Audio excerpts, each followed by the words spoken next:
Do you know what happens when a powerful rancher tries to force his daughter's hand in marriage? Let's find out. A stranger rode into town one dusty afternoon looking for work. He was a handsome young man with a kind face and a friendly smile. The only thing that marred his appearance was a nasty gash across his left cheek. It looked like a recent sword slash, but it was obviously old. The townsfolk eyed him suspiciously as he walked into the saloon. They'd never seen him before, but something about him set their teeth on edge. He bought himself a drink and introduced himself as Tom Cameron. A few brave souls asked him where he was from and what brought him to this part of the country, but he just smiled and said he was from Missouri. No one pressed him further after that. They could tell by the way he held himself that he was a man who did untake kindly to being questioned.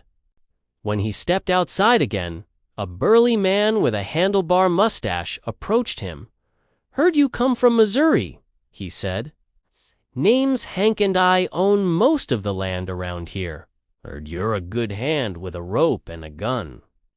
"That's right, Mr. Hank," said Tom. "I am.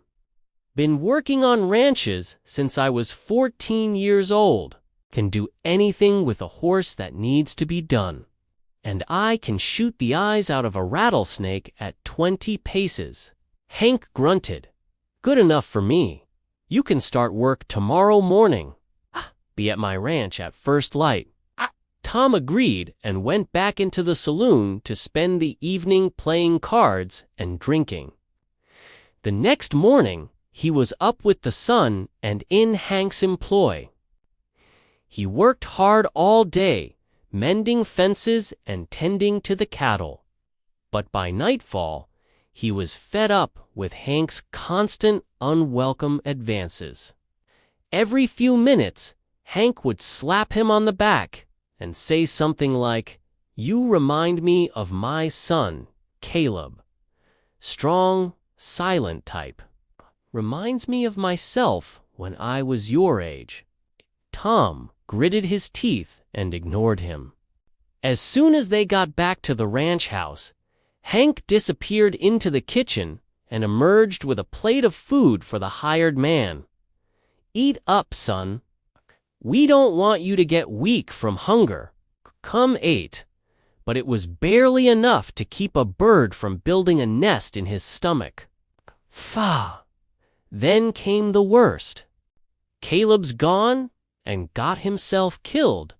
Died a hero's death, mind you. But that means he won't be coming back to marry Martha. Really? 'Cause she's a fine piece of property, and at time she had a ring put on that finger. Tom looked up to see Hank's daughter, Martha, standing in the doorway. She was a vision in a calico dress, her hair braided down her back, but there was a deep sadness in her big brown eyes.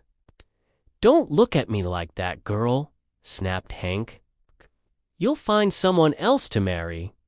And I think I already know who that someone will be." Kung could object. Hank continued, "It's settled then. You and this boy here are getting married next week. And if either one of you objects, well, that's just fine, because I won't ask again." Tom stood up, his face ashen. He couldn't believe the nerve of this self-righteous rancher. He was a free man, wasn't he? Did this guy really think he could just tell him who to marry? It made his blood boil. When he finally got to speak, his voice was like ice.